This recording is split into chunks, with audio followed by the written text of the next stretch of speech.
G'day everyone, and welcome to a new episode of End of the Reel. This week we're gonna do an Australian cult classic, I suppose. Well, I don't know if it's a classic. Well, you knew it from watching it in primary school, I believe. Oh, high school. Yeah. High school. You What think class? you think they'd get us to watch this in primary school, Jared, with all the Yeah, violence and it's a PG. nudity? Oh, there were. You did see Nips. You Yeah, saw Nips. yeah. What class did you see it for? Oh, it was like year 8, 7 or 8 science. You know, they were doing a sci-fi class sort of thing. Right, and they were stretching to show this. Oh, Whoever. well, I don't regret seeing this That's at a all. lazy science teacher, because this isn't a sci-fi I would pick. Really? No, not to show like a class. Like it, we'll No, we'll get into you it. remember But they were it's doing not. the whole, showing the crappy sci-fi films. That's why we have like boxes of terrible sci-fi films. Right. So this is a sci-fi film set in Australia, in the outback, somewhere in the outback, which honestly could be anywhere in Australia's outback. It is just the outback, Yeah, it's called The Time Guardian. It's made in 1987. It's actually starring some big name actors. Carrie Fisher is in it, right? and the other one's Dean. Dean Stockwell. Yep. One of the spoilers. One of the Cylons from Battlestar Galactica, the new one. Yeah. Which I have not seen. Well, it was weird to see like this kind of not cheap exactly sci-fi film, but this level of film with like actors I actually knew who they were.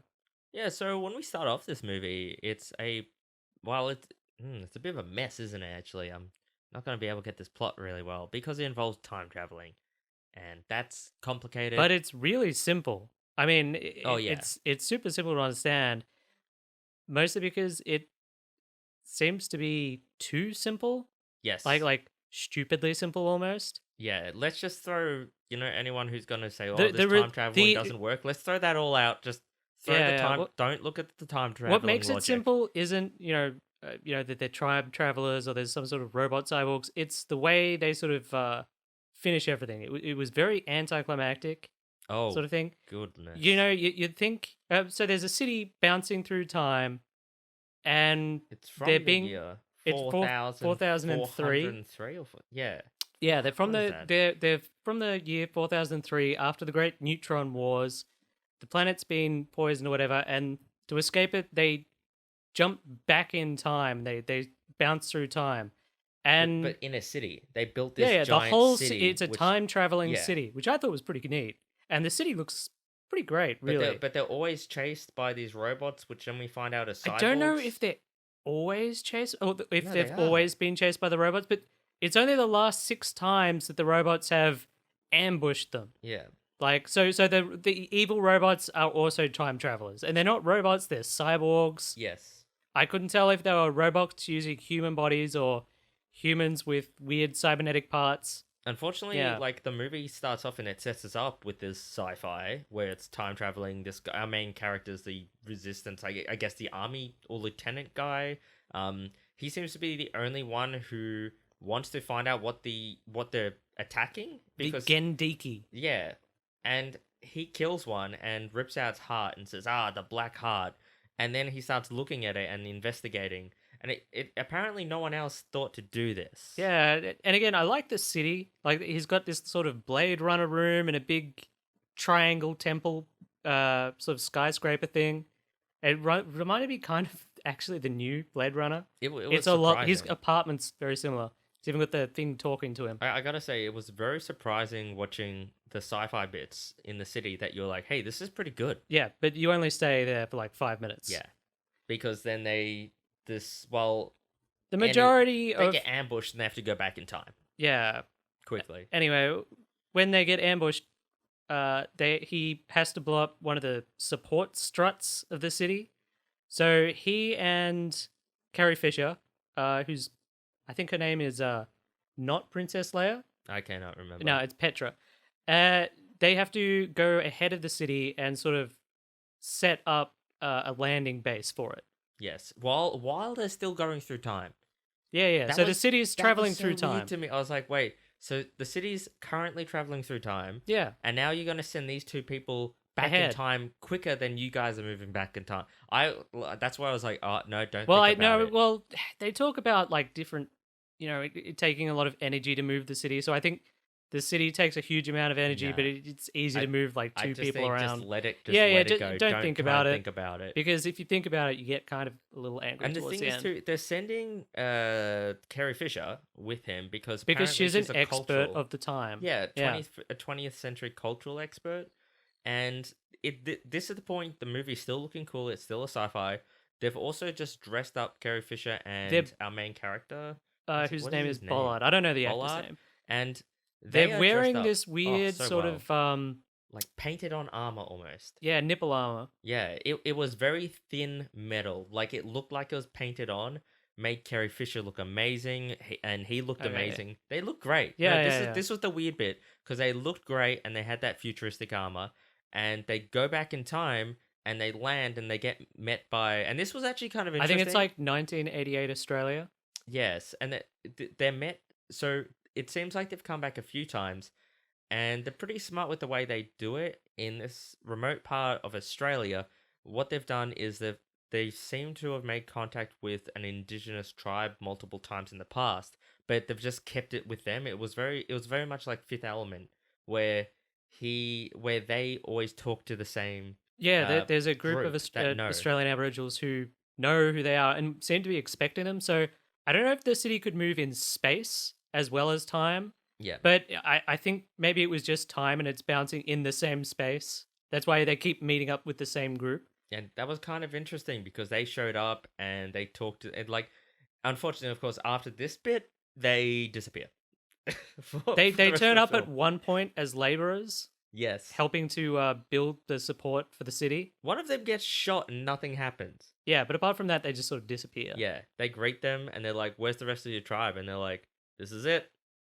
Yeah. And there's also, actually, we've forgotten about Annie. Annie is our love interest, and So there's a small local Australian town, which seems to be like this one horse, shitty little mining town with Just almost nobody in it, full of except assholes. the biggest assholes you could ever meet, and it's run by Only men, by the way.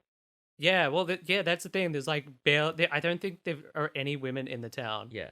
But it's run by like the worst possible police you could possibly find. Like they're the actual antagonists Yes. for the entire film, not the cyborg robots. It's these outback cops who just keep hassling everybody that comes into the town. And it's very weird because once we get with Annie, Annie is this gorgeous looking chick. She's a She's a geologist. geologist. There used to be mining in the area, and she's coming just to look around. And why I'm prefacing that she's good looking and everything is that it's important to this movie that they're pointed out, oh, she's really good looking. And it's also because there's no other females in town. And what happens is she picks up this old prospector who's a crazy old, well, he's not that crazy. Does but- he turn up again, or No, is it he just at the start? disappears. He just mentioned that the town. Oh, don't go to the town. They're all assholes. Which is weird because you know what? You know how he's like, oh, don't go to that town, but that's the town he needs to go to. But it's also like, dude, if you're in outback Australia and you're on that one road, you are going to that town. Yeah. Like, there's no. Where did you think she was gonna It's go? in the middle of through? nowhere. She has to go to the town. Mm. But it's weird because she gets to town and she's really nice and everything. And And this cop is like, hey, get a look at her. And they're like, oh, yeah, she looks good. Yeah, at first I thought, oh, he's gonna like hit on her and Yeah. act a bit sleazy. He goes from acting a bit sleazy to pulling out his gun and shooting it around random pretty yeah, damn quickly. But first off, he tells her. So he tells another dude. He says, "Hey, get a look at those legs. Like she's a good looker." And then he walks straight up to her, and you're like, "Oh, he's gonna do sleazy pickup or something."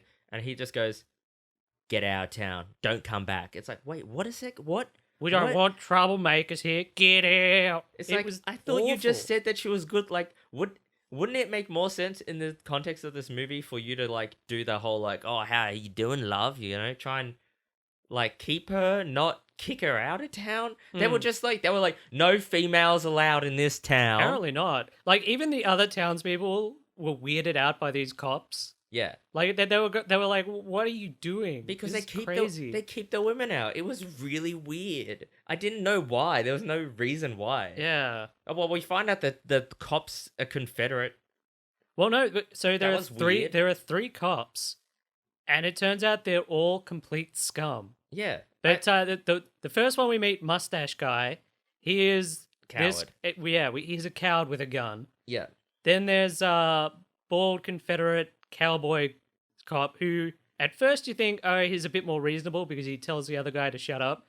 But it turns out he's possibly worse, and Yeah. he's just trying to get them into more trouble so he can like actually shoot them. And then There's there's the other other guy random who one, disappears. yeah, after he sort of molests the woman.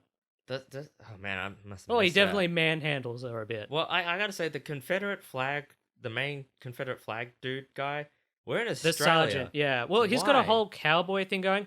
Not only that, but he's got a Confederate flag, he's got a few cowboy paraphernalia, and he's got a wall of guns, which is unusual. I've Very never seen unusual that in in Australia. I've definitely never seen it in any police station. You know what happened? He's- They and watched and not too just- many. They watched too many American films, and they said, "Oh, he has to." Like they watched what an American film not Outback, but the country cop guy is, right, and they copied it to the T, where they even copied the flags. Well, my theory was someone was writing a sci-fi movie, Yeah, and as they happened to be driving through an outback town, they actually did get hassled by cops, and so changed the last 2/3 of their movie to be about these time travelers getting hassled by cops. oh yeah, Because that's what the movie is. because when our two main characters do, well, one main character, I guess, because Carrie Fisher, honestly, so they come back in time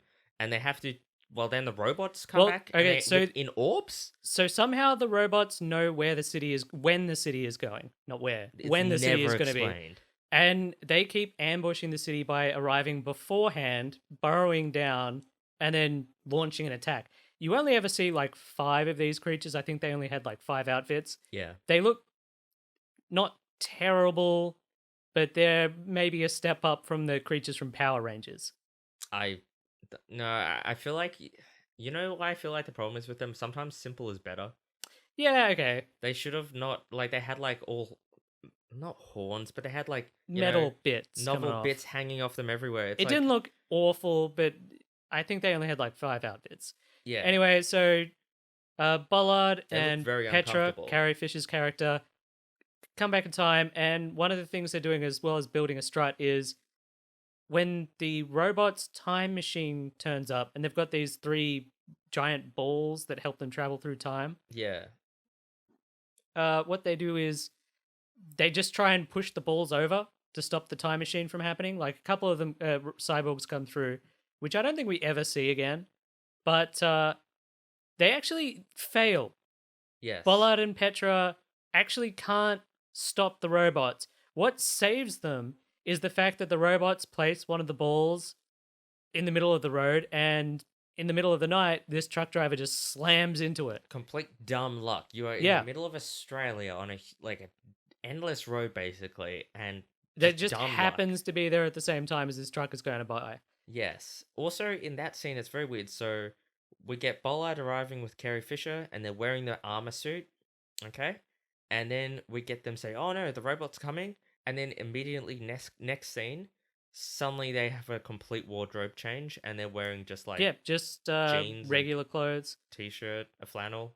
That's it. And from They never get from back to the armor again. once they blow up the robot ball things. Oh yeah, Carrie Fisher gets shot, and now for the rest of the film, lays down and doesn't say anything or leaves or right until the end. Yes, it's very weird. They But shouldn't have also cast it. for the next like almost 2/3 of the movie, like right up until the last 15 minutes, the sci-fi aspect disappears basically. Yes. It just becomes the time travelers getting hassled by the local cops. The only Like you barely see. There are a few cutbacks to the city and what's happening, but not much. the cutbacks to the city are completely inconsequential. And you don't have to worry about the cyborgs because they can't Oh, come out actually- during the day. They burrow themselves under the ground, so they just Yes. disappear. It's very H.G. Wells, like time traveler except Well, not as good. should we discuss like Should we what the discuss whole Sun? plot is? What about So, Sun? huh? Well, I did say that the flashback or the flashbacks, whatever, to the city were inconsequential, but really Actually, they it are sets up the important. whole end bit. Yeah. So the city is built after the neutron war. The Earth turned to crap, and they've decided to come back in time. One of the engineers discusses how it takes a lot of power to travel through time, and that maybe they can use the power to stop the robots at one point. It sort of comes out of nowhere, and everyone just tells him that's ridiculous. Then he makes a gun. Yeah. Also, this guy for some Well, no, he doesn't make a gun. He doesn't just talks about how one of the components from the time traveling machine could stop the robots. It's also very strange that basically you have a full cast of Aussies, and this one engineer guy is called Sun. I didn't think that was a problem at all. Oh, come on, it's a little bit funny. He's called Sun. He's the Chinese guy who's working down in the engine room with that like bandana It over his seemed head, like a pretty multicultural and he's city. got like a I don't, ridiculous accent. I don't know No, about because that everyone at all. else is like really Australian, and then you've got this one guy Except who's all like, the Americans and yeah, except for the Americans, and then you've got this one guy. He's not just Chinese. He has to have you don't the see many the people in the city headband. though. And when he goes out to fight, he has a sword. Yeah. Okay, no one else does. Everyone else has laser guns. This guy has a headband and a Yeah, sword, but and the talks city's about entire chi and army stuff. is like 5 people. It's still weird. It's funny. It's I so don't think he weird ever that they talked made about that choice. chi. I think you're reading Okay, he into doesn't it a talk bit. about chi, but he brings out a sword and everything, and it talks about how, uh, what's his name? What's our main character again? The So time bandit guy. Bollard isn't actually from the city. The main No. character Bollard, he was a feral child they found at one point when they were bouncing through time, and he's been Yes. raised by the engineer Sun.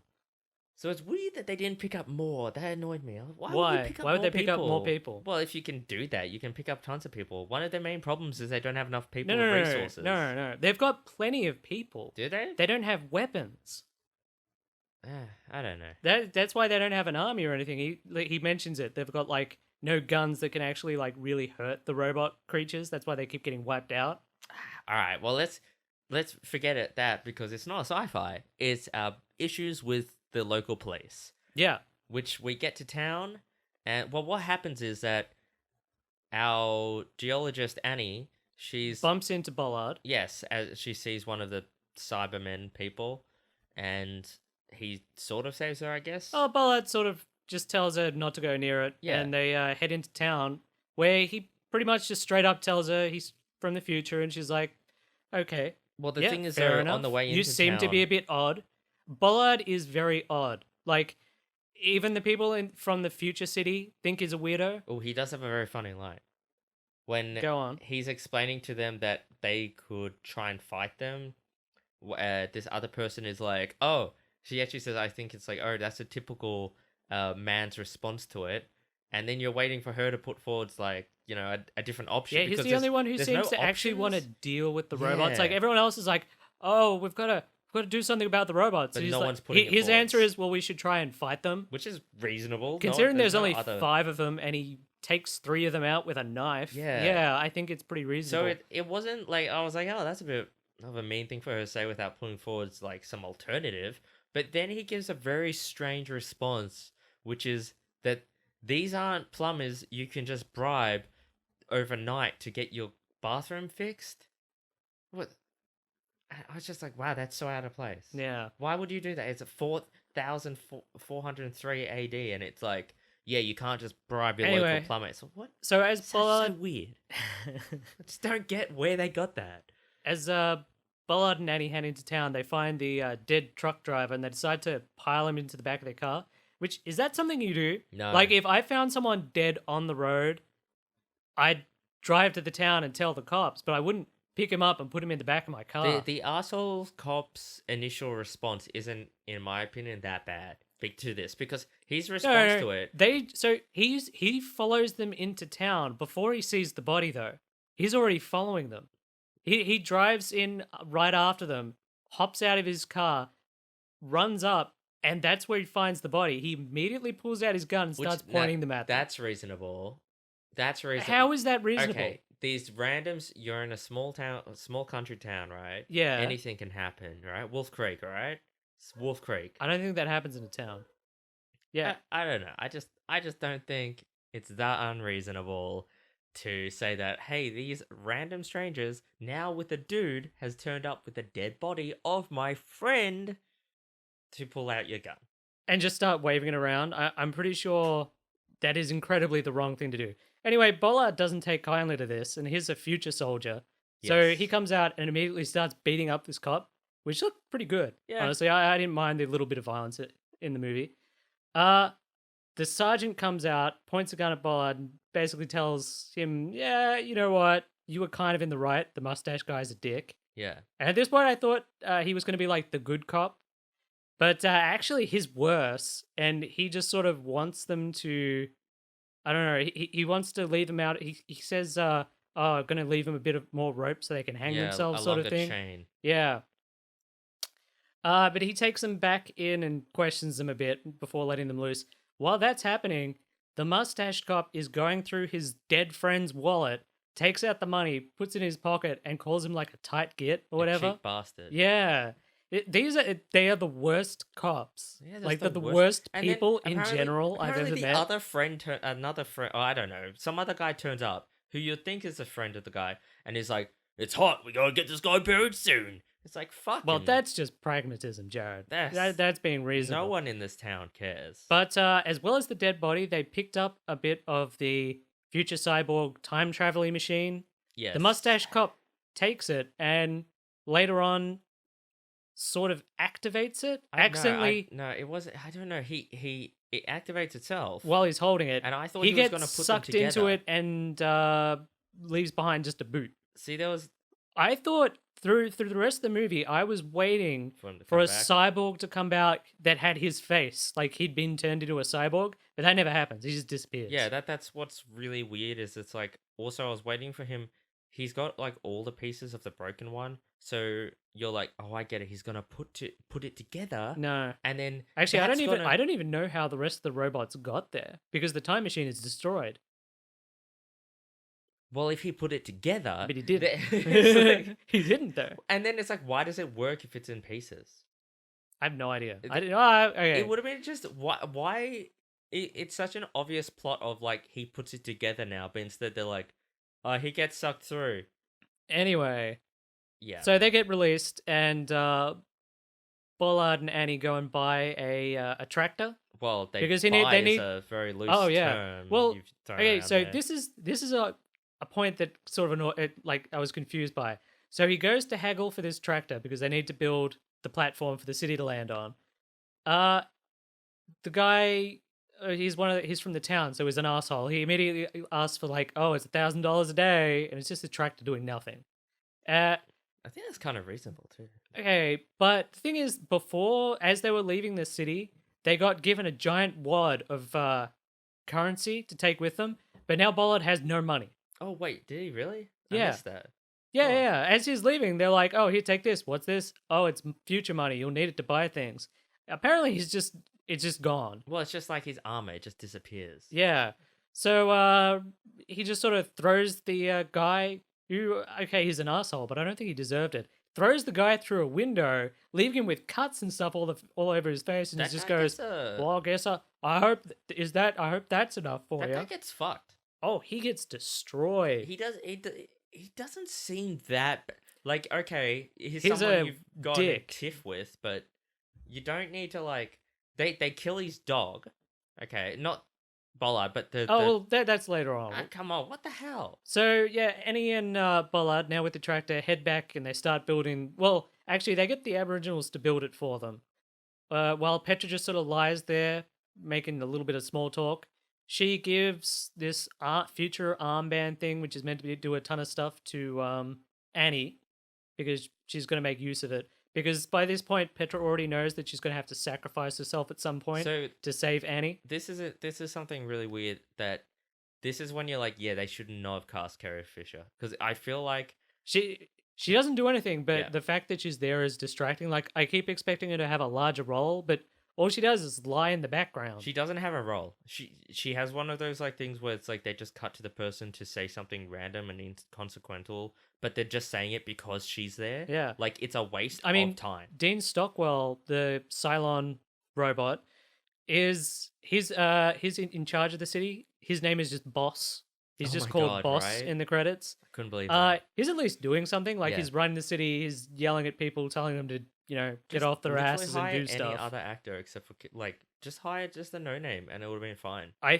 Her character didn't make any sense because it felt like her character being written in after they realized they'd get Carrie Fisher on board. And then they couldn't Because afford it. her character is the 20th century expert. That's why she goes back in time. But the minute they get back in time, he finds a local who helps him, Annie. And So, like, her they never character use is her. completely useless throughout the entire They movie. never use it. That's Yeah. the thing. I agree with you. I think that it was a character that they were going to have a different actor playing. But what I don't happened think was that character I was don't going to be reckon- there at all. Oh, I reckon they Because just it made didn't- no they- sense. It was completely useless. Dude, to the I movie. reckon they just couldn't afford her. They just couldn't afford her for every day. So instead, they still paid to have her do the most pointless shit, and that's it. Yeah. It was just pointless. It was But, dumb. but her very presence is distracting from the movie. Yeah, Anyway, so Bollard and Annie, they don't actually want to help do the work. They So do they wanna just sort of, they go and have some romantic springtime. yeah. Annie Yeah. just goes down, and I'm like, holy shit. Yeah. Like, yeah. Moving on. They head back to town. Bollard and Annie head back to town. I can't remember why, honestly. But oh no, they're going to look for guns because the laser gun that Bollard brought back with him has just run randomly out of stops. power Yeah, for some just reason. randomly. Because apparently they've got the shittiest future guns imaginable. Like Yeah. they can't destroy the robots and they just run out of power after a couple of days. So they No, head it's only back been, to where you know, the it's only been 1 day and a half. oh yeah. Well, they head back to where the truck broke down, where it smashed through the time thing, to grab a gun out of the back of the truck. That's right. And that's where we find out the police sergeant is waiting there to catch them because he just knew they were going to come back to loot the place. Where they would take a gun. He arrests them and takes them back into jail, which is where the two remaining policemen, the sergeant and this douchey guy we hadn't met before, start to rough them up, basically. And they start to strip the girl. And it's a little rapey, actually. It's basically where the sergeant's just like, It's pretty short. have you strip searched her yet? No, Sarge. Get onto it then. No, yeah, okay, that's Get fair. into it. Get Well, we better get in there. You know, this is the film. Anyway, This is the film where if you're filming in Australia, normally it's like, the outback town. G'day, mate. Oh, yeah, like the prospector. I'm more used to friendly You know- locals. you These know- guys are just the worst. There's a few people who did fit the bill, right? The prospector fit it. Yeah, the but he old wasn't prospector, he wasn't from the town, and then the and he hated the police the as well. old the Aboriginals were alright. Aboriginal leader. They were nice, and they were like, yes, we know this story but from a long they time weren't ago. they weren't really from the town Yeah, either. but Yeah. everyone else in town was just like, wow, outback Australia is full of assholes. Like, what is this? It was a weird view. But while they're stripping Annie, they find her future armband that she got Yeah. off Petra. So they take it off, and then they start breaking it. Well, the sergeant, And that I brings don't it- know. that I think brings, I think cyborgs. thinks he's some sort of tinkerer, and he's like tinkering around with it, pressing random buttons, and Bollard's yelling at him, "Don't do it! Don't do it!" He's And like, apparent- "You're not Steve Jobs." Apparently, not the the right cyborgs term. can track them. Because Yeah. the minute he accidentally activates it, they know where he is and they start coming towards him. Which is weird because the cyborgs only knew they were there. And that's when the poor guy who got beaten up earlier for his tractor buys it in a pretty gruesome way. Like, it's off screen, but He's just doing some metal he's, work. he's just in his yard doing some metal work with his dog. Yeah. Dog hears some crashing, runs off. We hear the dog, like, yelping and stuff, and then some terrible cracking I sounds. hate that. I do felt not terrible. like It was that. it reminded me of The Thing. Felt terrible for the dog. But then he goes in, calls the cop.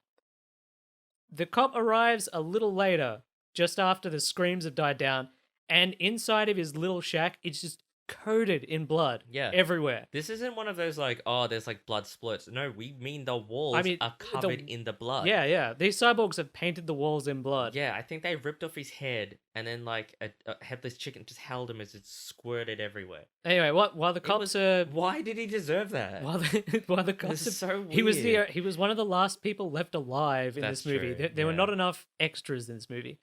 But while the cops dealing with that, They get out of the cell. the police station is being now under attack Yeah, by these cyborgs. Thankfully, the sergeant's got the wall of guns. because he's a Confederate cowboy. Yeah. Bollard grabs an Uzi and starts machine gunning into the heart of this machine and just yanks it it. right out. Yeah. Yeah.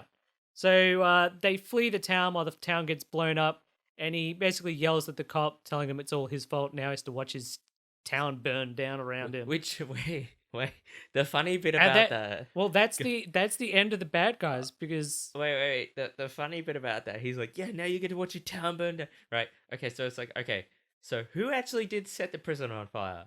Bollard did. Oh, I think Annie did actually. She like threw something to blow it up. Fair enough though, she's throwing it to blow it up to like get out, right? yeah. But then what happens is they're in a truck and they're driving away and they see one of the Cybermen on the road ahead of them. The Gendiki. I'm gonna They're call called. them, Did we they're mention they're Cybermen. called Gendiki or Zen- Gendiki? or Gen, Depending on who's Gen- pronouncing it. Gen. People did not agree on the how to call them, but Or what they were. it's really funny. So it's like, okay, so the prison's on fire. Fair enough. And as they're driving away, though, they see another one of the Jendiki, and they drive into him, causing him to shoot, and it just randomly hits the petrol station, and now everything's on fire. Yeah. And I'm like, you know what? It is This whole kind of- town is burning down to the ground. It's all because of Bollard, though. Yeah. It's good. It's good. Anyway, that's basically the movie almost over. There's like 15 minutes left, and that's when the city comes back and it turns back into a sci-fi film from a weird police are the bad guys film.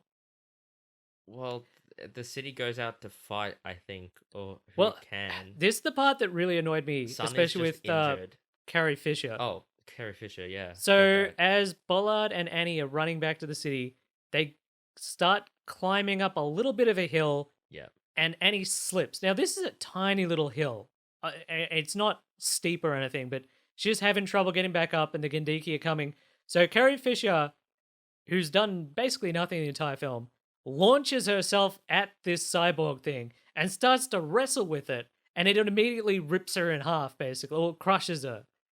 And it was just so sad almost. I mean, it was very anticlimactic. It You was were meant expecting to- something to happen. This was meant to be the climax of the film. When that happens, because The straight climax is so away, it's so anticlimactic, bad. especially because the town blowing up was pretty impressive, really. I mean, they've got some Yeah. really cool explosions. That looked alright. And then it gets to the final battle. The city, and Bollard has convinced the city people, this is going to be our big fight. We're going to stop the robots, everyone's all come three out. of them. Yeah, everyone's come out, and then you find Son's on the ground. He's been shot, and he's like, "You are the Time Guardian. Go do what I have trained you to do." And we're like, "What?" Well, no, he tells him. So, we mentioned that Sun was arguing that, the city time thing can be a weapon.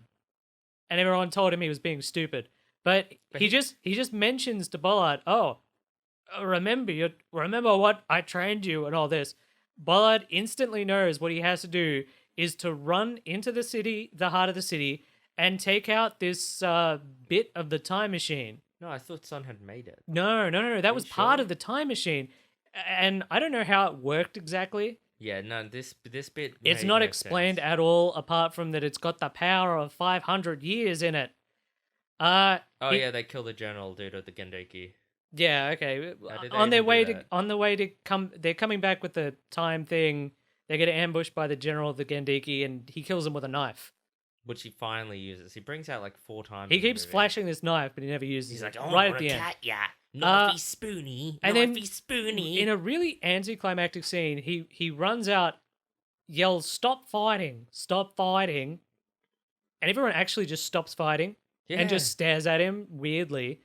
And he's like, you Gendiki, you just wanted the power of the city. Here it is. It turns out it's like a weird rainbow gun. I have no idea. He what shoots it 3 of is. them, and that's it. It's over. Yeah, The that's movie, whole all the war. Gendiki are gone.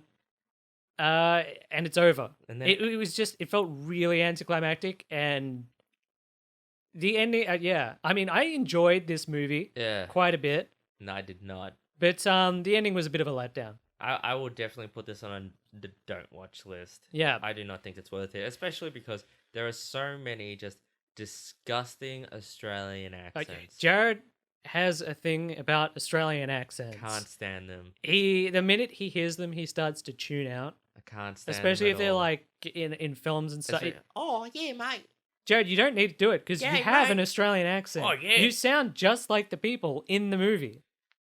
Nah, Yeah. they're Yeah. they are disgusting. They sound exactly like you. I never re-listened to these podcasts, but you can trust me, they are disgusting. Yeah. Well, there's a little bit of an epilogue where Annie decides to time travel with them.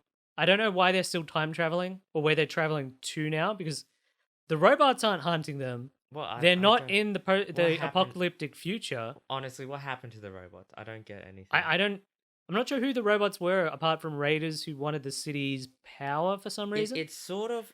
They even hinted maybe there were other cities, but the robots destroyed them. Or it just happened that they were another group of survivors who. But That's it does make sense, because if they can time travel, why wouldn't they just time travel back to when they could survive at some other point? Why did they have to follow the city? I don't But know yeah, what's yeah, going on with whatever. The, The Gandiki didn't make a lot of sense. the time traveling made no sense. The Kindiki made no sense. The city looked nice. I the like city that. looked good. The sci-fi aspects actually look good, and it could have been really nice to do a H.G. Wells like time traveler thing, except that it's a twist. Where they're like Because the that's what Morlocks they- or that's something, what they because were, they're the living Morlocks. underground Yeah. and they can't come out into the light. They were whatever. clearly the Morlocks, right? Yeah. But they didn't.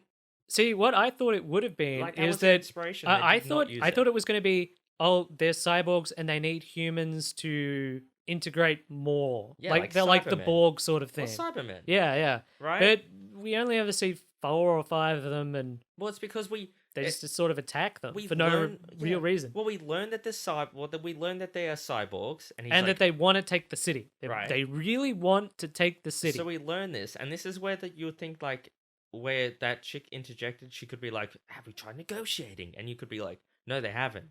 So maybe because he seemed to be able to talk to them later, right? Yeah. This is all what I mean. Like, there's all these like plots where they could have followed, like they could try negotiating. Oh, they're actually like they need humans to like make more of them. Yeah, it's like yes, it's cliche, but it's something. Instead, you just get nothing. The end speech and the end like battle is just so strange and anticlimactic. It's worth a watch just for that. I've never seen a guy yell out to stop fighting and everything just so they can tell him he's about to kill them all and just wipe them out and actually do it. Like, they all just stop fighting and watch him do this weird speech. There's something to be said about films where it's like you don't have a huge budget, you don't have that many people. You have to film a certain way to show that there's a lot of people. Yeah, but I you never never want to film it like they did. I keep mentioning it, but I think that you only ever see like 5 Gandiki, like Okay. at all. It looks like And- there's only 5. And this giant city has maybe 24 people in its army, Yeah. apparently. you know that You never get a feeling like there's actually lots of people involved. Look, There's no stakes. I don't know how to film it. I'll say that, but it's like maybe they shouldn't do like large open scene. You know, like Where you can- where they're you see all in- coming over the hill. One person walks over the hill. Yeah. You're like, no, maybe they should have in a corridor. Like, we're fighting back. This is the last corridor. Well, they say they've entered the city, but you only see one fight. And there's Are they in the nobody city? around. Yeah, the enemy general apparently penetrates the city. Because all you need is like a row of people in this dark corridor, and then like 3 like filmed from a side, so you only see like 3 of the Cybermen, Yeah, but you yeah. can see them, and they're like matching, and they're pushing forwards, and it's like, oh, I get there's lots of them, but instead you're like, oh, 1, 2, 3, That's it. that's it, yeah. Yeah. But apparently there's armies. I do not So, know. Yeah, that's the Time Guardian. final thoughts. Not to I be confused with Time Bandit. A enjoyed great this film. movie. I enjoyed the movie. I didn't mind it. It's not a bad sort of Australian cult movie. Yeah, I'm happy you didn't say it's a sci-fi because it really. It's barely, definitely a sci-fi reckon? film. Yeah, it's time travel and cyborgs It's throughout like the whole half a thing. sci-fi film, It's and just- half of it is about how these small town cops are crooked. Yeah, these terrible small town cops. Yes, that's kind of my main gripe with it, is that they should have continued the sci-fi thing instead. They'd set it up well, If and one of then the they did cops had not been explore turned it. into a cyborg and like Oh yeah, been using his power as a cop against them, that would have been interesting. something like that. Instead, it's just three asshole cops Or hassling these time or travelers. another good idea is that, one of the cyber, because we know some of them did get through before the time machine gets destroyed. They're around, and then the cops find them, and then they realize they're telling the truth, so they get Oh, them and to they help team them. up. Yeah. Yeah. Wow. Bam. Bam. Bam. So many like obvious routes, but instead they were just like, nah, they're two totally different films. Yeah. It's very weird.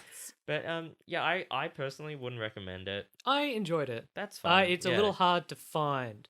It's because very hard to find. there's a German copy on YouTube, and that's there. Eventually, I managed to track down a copy, but it is hard to find. Yeah, so that was the Time Guardian. If you guys all enjoyed that, pop a like, give us a review on whatever iTunes and all the great podcasting things. And that'd be great. And we'll hear you next week. See yous.